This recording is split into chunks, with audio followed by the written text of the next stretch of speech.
Welcome to another episode of Canopy Practice Success. Today's guest is someone who's been shaping the accounting industry for 30 plus years. In fact, I didn't tell you this, Roman, but in my first couple months, I went to a trade show and you were the first breakout session that I attended, and I still remember that session. Anyway, Roman Kepczyk is the director of firm technology strategy at Rightworks and one of the most respected consultants in the accounting profession. So I think I got lucky on that accidental choice of that breakout section. Well, I hope you learned something and picked up some nuggets to take back to your organization. Yeah. Yeah. Roman, you've helped hundreds of firms streamline their operations, go digital, and leverage technology to boost efficiency, profitability, and client experience. He's also a multiple-time Accounting Today Top 100 Most Influential People in Accounting winner. Mm-hmm. He is a published author and a Lean Six Sigma black belt, which means he knows how to help you run your firm. Welcome, Roman. Well, thank you very much for having me today. Yeah, you are a tech expert. I really want to dive in, and I want you to speak openly, honestly, transparently, even though Canopy is sponsoring this podcast, about tech selection, how firms go about evaluating their current tech. Do they start with one? Or if they do one, is there a cascading effect? I just asked like 10 questions in one. Where do you want to start? Well, when you talk about the firm's tech stack, I think that the most important thing is making sure that it's tailored specifically to your client base that you're trying to serve or trying to expand into. Yeah. One thing we see is there's a lot of generic information out there. There's a lot of surveys that throw information at you. But what I found the big differentiator in selecting your tech stack is first understanding what type of clients you're trying to serve, the tools that are optimized for that, the ones that are expanding and evolving for the future needs of that client base. And that can be very different. We know in our industry, the big three are Thomson Reuters, CCH, and Intuit Research from a tax perspective.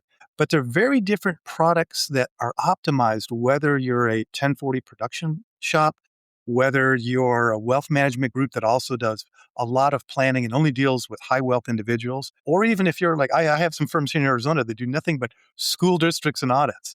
So it really comes down by having a discussion on what is the work you're trying to do and what are the bottlenecks around your current processes and how have other firms solved that issue and improved their processes, their efficiency, reduced risk of making error with the applications that are today. I love that you start there because that's also where I like to start just as a marketer of and for workflows. So it makes sense that it also is the first step for evaluating tech. If you have not established an ICP, an ideal client profile, or groups of them, and saying, in our preparation for before we hit record, you talked about how you were working with a firm in Los Angeles who just works with athletes. One athletes and one does only entertainers.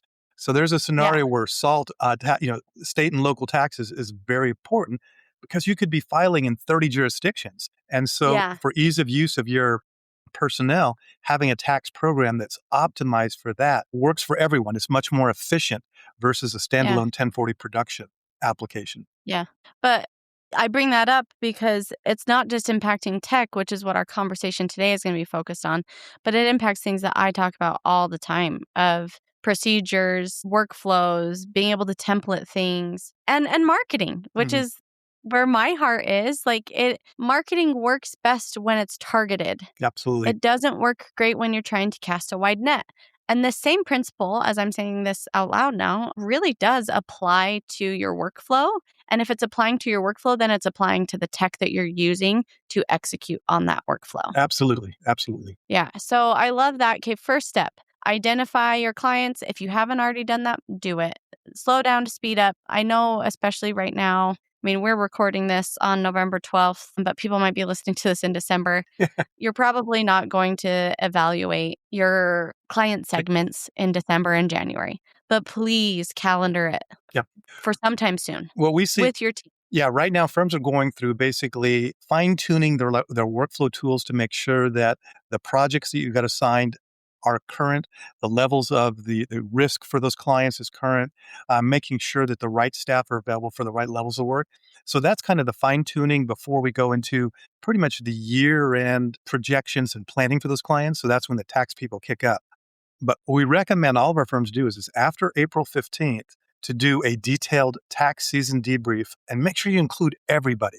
We find that part-time people that haven't been jaded by the firm's procedures of the way we've always done it, you know, they Yeah. say like, I worked at different places. It's crazy what you do here, that kind of thing.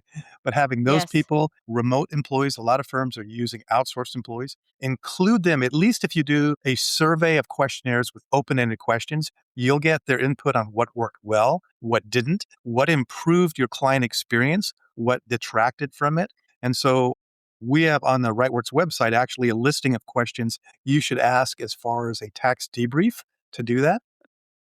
And then and then what happens is within each department, you can prioritize what were the big things that we saw at all levels and what are the things that we need to fix, look, or improve upon moving ahead. So that's pretty much what I do all summer long is I visit firms and help them go through that listing of things they want to improve and expose them to opportunities of new applications that minimize the risk of them making errors and improve internal Yeah. production processes. Yeah. One, what got you here won't get you there. Two, you don't have to repeat how last tax season went or how last busy season. I know Most of us don't want to. I yeah, seriously though. But like there is another way to do things. Whether it was good or, like there's good, better, best, right? Like let's say it wasn't even the worst. It could have been good. But there are always ways to fine tune. I love that you promote that. I've always talked about them as postmortems. And sometimes I've even conducted pre-mortems of like, hey, we've got a big project. And I don't know how often accountants might do this, but usually I'm doing it where I'm really nervous about the way something might go. It's got high exposure, it's got customer impacts, whatever, right? And I sit down with our group, whatever group it is, and I usually start off by saying, okay, everyone, we are talking about this project. It is 3 months from now and we've all lost our jobs because we failed miserably. Why did we lose our jobs? And it's a little... Well, that's actually a classic Lean Six Sigma approach. Look, if we wanted to fail, so the example that we've titled Lean Six Sigma is like, okay, you're a race car driver and you want to Okay. lose a race. What are all the things you could do? And that, like you said, it identifies the things that you should fix, like flat tires, no gas, not having a driver arrested. It makes you think about all the things can go wrong, and then it naturally formulates in your head the things you should target to focus on improvements or opportunities. You know what? That does apply to us. And here I was doing something right that I didn't even know You was could this be a cool thing. Lean Six Sigma green belt right now. Love it. Anyway, I don't know how much like you recommend people do that. I mean, that is kind of summertime, right? People will evaluate softwares. Actually, to that point, have you seen trends of catalysts that cause firms to evaluate whether it's an item in their tech stack or their tech stack at large? Well, oftentimes the first thing is the catalyst is a client who has a bad experience or an employee processing has a bad experience. So that kind of brings things to the top. When we look at the accounting profession overall, though, the biggest catalyst we've seen in the tech stack in the last 2 years is the advances in, I'll say, machine learning and generative AI being integrated or inserted into applications. And so most of the firms I deal with, and I just did 2 training sessions for both an IT group, an association of IT people, as well as the managing partners. And it's amazing the disconnect on what technology is available out there, particularly around artificial intelligence. And so when we talk about your tech stack, we think rather than you trying to create high-level robotic process automation machine learning, we should listen to you vendors who have vetted solutions for specific functions. So vertical things, whether it's responding to an email, generating KPIs on a monthly basis out of an accounting product, inserting, or like I said, pulling from a bank account to do reconciliation. Vertical integrations of artificial intelligence. Most of it is either generative AI or automated machine learning that have been vetted by you, that are secure and stable and being used in other firms. That's going to be the most successful thing we implement in our firms, as opposed to the risk of an employee inadvertently exposing real client data because they didn't know how to redact it or they didn't know how to turn off the learning model. And so I've been doing half my speeches on security and AI and how those two come together. Yeah, I think that breakout session that I did attend my first few months here at Canopy, you were talking a lot about security. Oh, it's scaring all of us. And it's a topic that remains relevant because of the data that accountants naturally store and interact with and have access to. I couldn't agree more, though, with your recommendation that really, unless an accountant wants to learn AI or how to create custom GPTs or custom gems within Gemini or those sorts of things, you do not have to, because vendors like Canopy are even pressured to build AI in. If we do not build it in, we will become obsolete. We will fall Absolutely. behind. We will not have a business. And so look for vendors that do have AI, that've built it in elegantly, that build it in a way as well that don't require a high learning curve. And AI, our philosophy at Canopy too, is almost like you almost shouldn't notice it.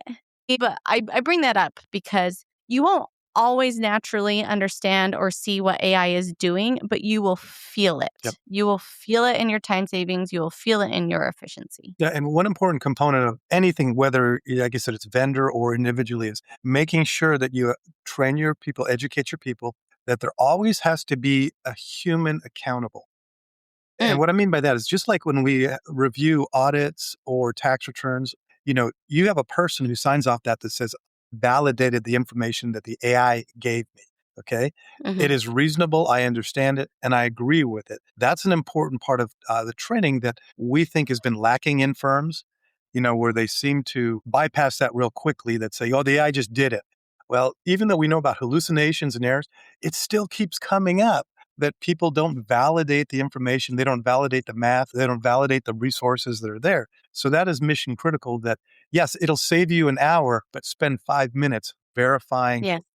what it says before you release it out into the wild. Yeah, we've heard that talked about as work slop. And honestly, like, if you care about your personal brand, don't do that. It will destroy your personal brand so fast. We all know everybody's utilizing and leveraging AI. Yep. But when you put out something with AI that is work slop, it's like, you didn't even check that. And the reason, to your point, I do want to kind of delve into this because there's been the topic of, will AI take my job? Will it make me obsolete? I'm nervous about it. And I see you're shaking your head for those who are only listening. And I agree, it's not going to, I don't see it as doomsday-y as some people talk about. And like, I think that we're in like a revolution, an AI revolution of sorts, the way the industrial revolution, did get rid of some jobs, but net new jobs were created as well. But because of that, the AI itself doesn't have the context. It is not the expert. It can speed things up. You are still the expert. You still have the context, and context is key for making AI work the way you want it to, not hallucinating, to your point. We've gone on a really great AI tangent. We could stay on this and not talk about anything else. Absolutely. What I have seen is when we talk about AI agents, for instance, here, Okay.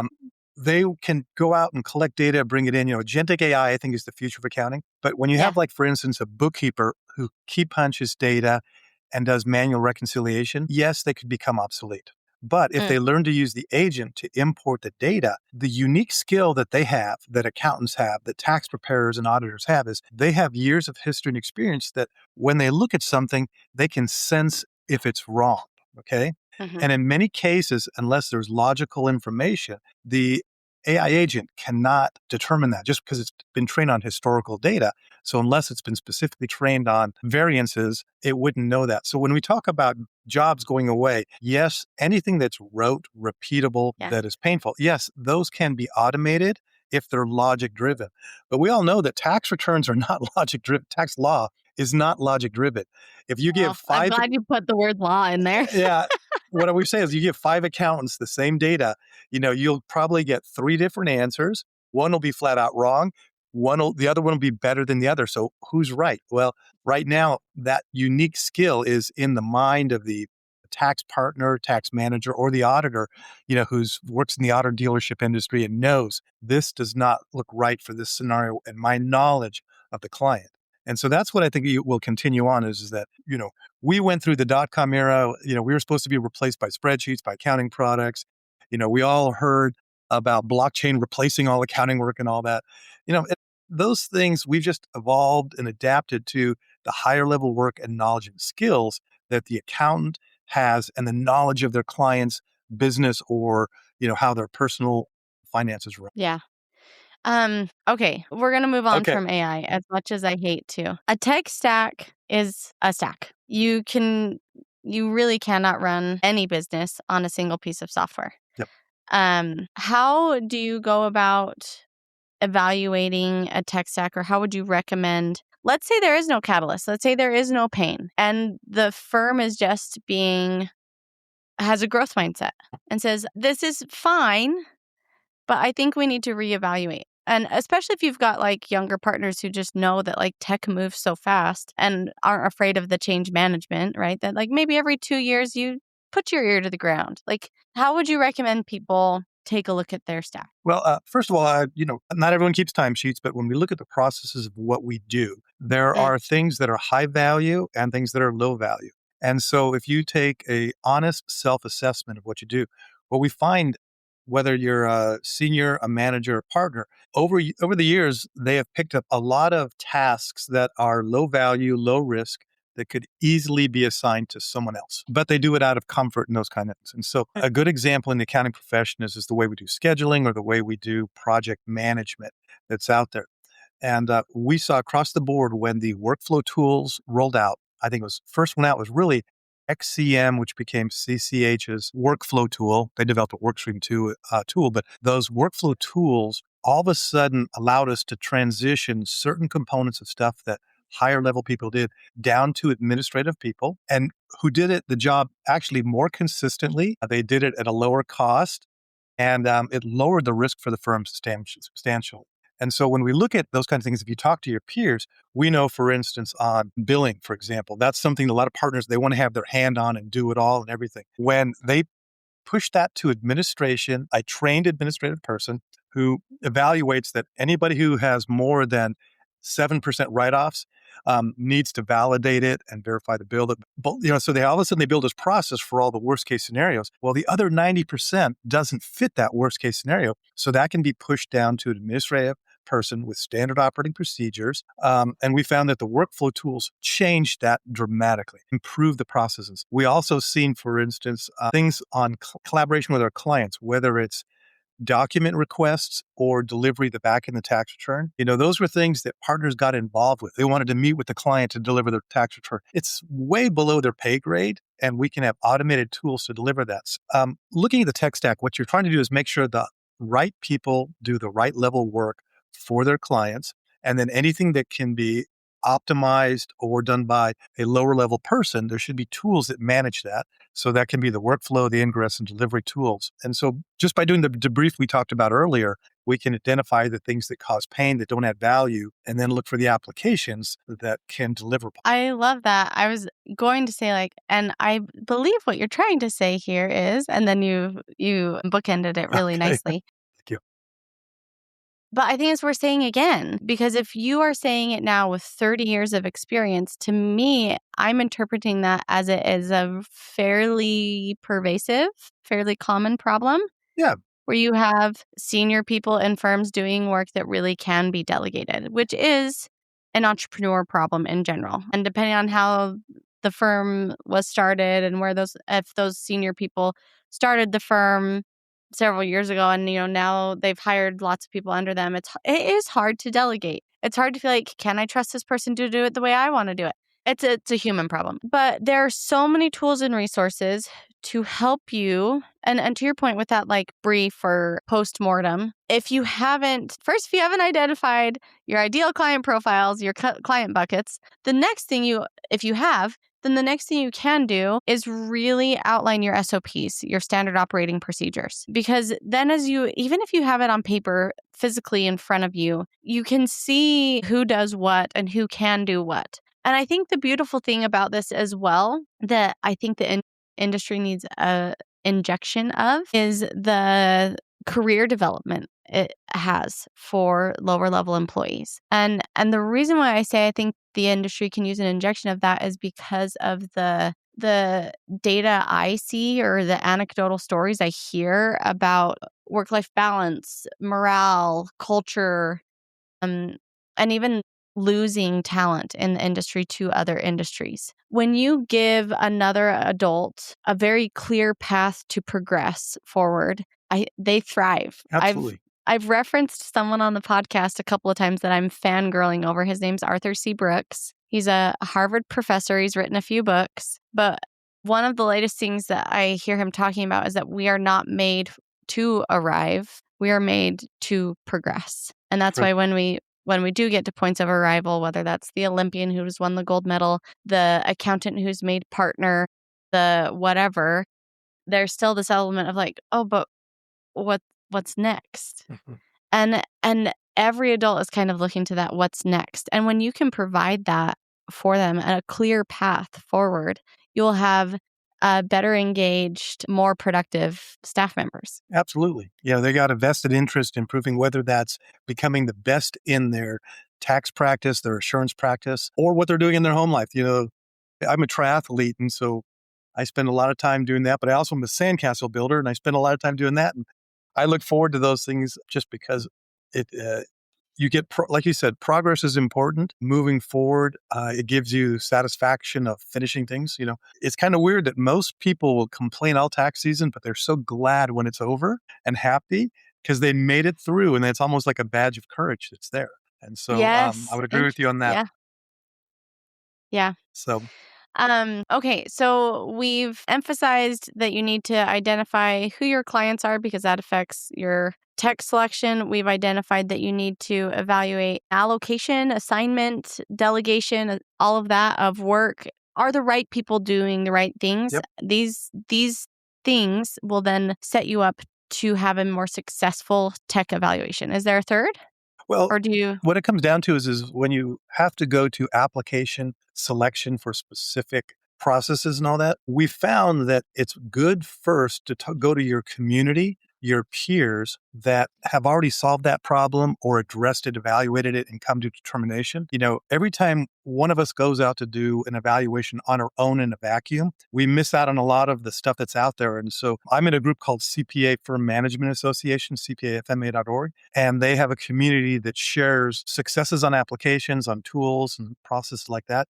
At RightWorks, we have a community also. And what it does is if you're like a QuickBooks user, all those people get together and they evaluate everything from payroll products to timesheet products to reporting tools to what works great for payables and receivables. And so that learn emphasis validates capabilities. And then when you want to customize it, usually from that point, you can narrow down your search of a solution application down to 2, maybe 3, as opposed to doing with 10. Because if you have 10 products, it just gets confusing and you do a lot of busy work that you should have actually eliminated 6 of those products before you even started.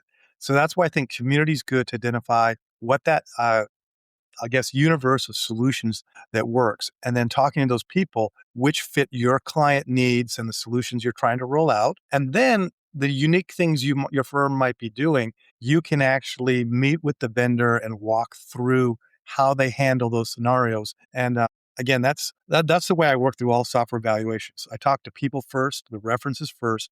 I mean, I'll do a demo of a product that if a client wants direct recommendation on right now, just for completeness. But I've found that if they can't give you references of at least 3 firms who've used it for a year or longer, then it shouldn't even be on your list. Yeah.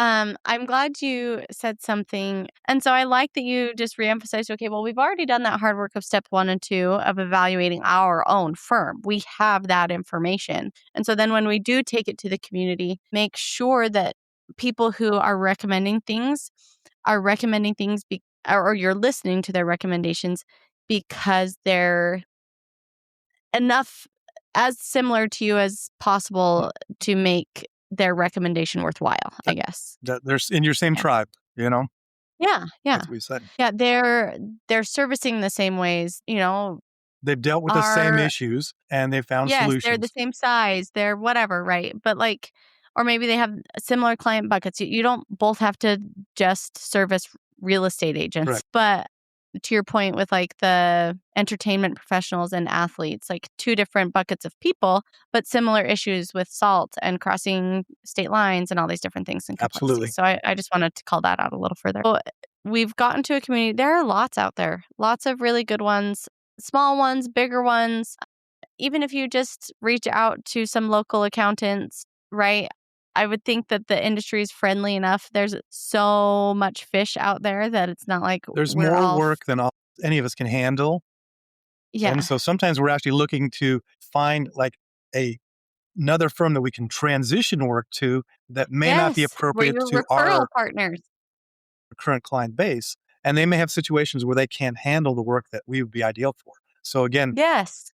I know the state societies do some of that for the local type of work, but there are a whole series of CPA firm associations, BDO, RSM, DFK, BKR, Impact America, CPA America, and they share community. In Yeah. the RightWorks Cloud, like I said, we created our communities, and it's broken out by the medium-sized firms, the small-sized firms. And recently we've been working with like 6 different private equity groups, and all of a sudden our largest firm used to be like 300 members, now it's 1,500.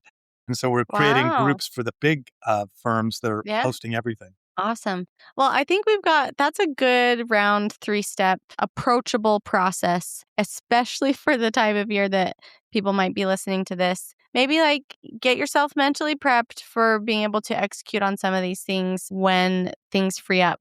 But I do have a few to close out our episode, a few rapid fire questions for you, Roman. Okay. What's the biggest myth about accounting technology you'd love to debunk? Debunk the biggest myth. Gosh, that is a tough one. Throw in your timesheets. I think what happens is the concept is right. Most people think you shouldn't keep time at all. And so they say we throw our timesheets and we don't do cost accounting. The reality is our time tracking is important for knowing what you're working on, the realization, utilization, those kind of things. You shouldn't bill a client on that. You should do it to improve your training. If it takes you too long to do certain jobs, either that person needs additional training or they may not be suited for doing that type of work. And so I think that was one of the things I would follow. I think Ron Baker and Michelle Golden would speak on Yes. that. I think if they talked about value pricing is the future, like Michelle emphasizes, it is. It's absolutely right. You should look at the value of the client and bill that. Sometimes though, people, when they hear throw away your timesheet, means you shouldn't do it at all. And what they're really saying is that you shouldn't base your billing amount or your value to the client on the hours you spent, because you could have an intern that spins their wheels just because they didn't have the training, they didn't know what they're doing, was out there, they went down the rabbit hole the wrong way for a long time, so you want to look at that, evaluate it. I mean, managers need to manage their employees, and if someone is struggling, that's where you're going to see it, because you can't be on top of them all the time. So Yeah. that's, Yeah, I I know, in think left Ron field. Baker. I like Yeah. Ron No, no, Baker, no. I love but it. I think we had to do the and afterwards to Yeah. explain what he means. Yeah. Well, no, I think he has said early billing is dead. We just haven't had the funeral yet. Correct. He's absolutely right. When you look at the statistics, the profitability of firms, those that go to multiple pricing models, platinum, gold, silver, bronze, and have structured, what those firms have done is they've structured and standardized the level of services, so it eliminates the questions on whether I should do this work for free or not. And if it's in the next level, I have been given authorization to say, okay, that's not in your current plan, but I can actually bill you for the additional work, or I can move you up to the next level of work and then you get it as part of the service. So that part of the model, I Yeah. think, is very important. Yeah. Okay, last question. Any overrated tech trends you're seeing? Well, I think what happened is the vendors in our profession are throwing AI into everything. I mean, they're saying Mm-hmm. it's artificial intelligence. And when you drill down into these tools, it could be a RPA, robotic process automation, Yes, or I'm very API familiar. process. It's something they've scripted, and it's an automated process, but it's not necessarily innovative, and it's not AI the way it's perceived in the profession, that it's actually doing more work. It's basically just a fancy thing. So when we talk about AI capabilities in the accounting profession, half the vendors are over preaching the capabilities of that as opposed to giving you real explanation of what that tool is doing. Yeah, it's funny you call that out because I think I might be a perpetrator of that because I didn't think that I figured people wouldn't know what RPA is. So I'm glad you said it Hmm. and even said robotic process automation. I just figured I was simplifying messaging to make sure that they're like knew like things are happening whether you're seeing them or not. Our automations fall under a similar value prop as AI. But thank you for calling me out. Well, and I think, when you talk about agentic AI, what it does, Yeah, and that's different. yeah, but it Yes. is basically having a generative AI solution use robotic process automation or Yeah. API for us mere mortal humans that can't do programming. And like I said, Canopy's automating those processes. They're using, Yeah. um, I guess, when you respond to an email, basically you're using RPA's APIs to get the data, and then a generative AI tool on top of that to script the answer to it. But when I go to the shows and I go, AICP Engage, BDO Evolve, all the big conferences, all the vendors throwing out AI stuff that's out there, and the reality is You're like, that's not a it's not. At the end of the day, we should look at what really reduces our risk, improves our yeah. delivery, and standardizes our work so that it's delivered more timely, more efficiently, and allows us to collaborate more effectively with our clients and our people. Yeah. The end. Yeah. Well, what a bow to put on top. Thanks again, Roman. Of course. It was great talking to you, Casey.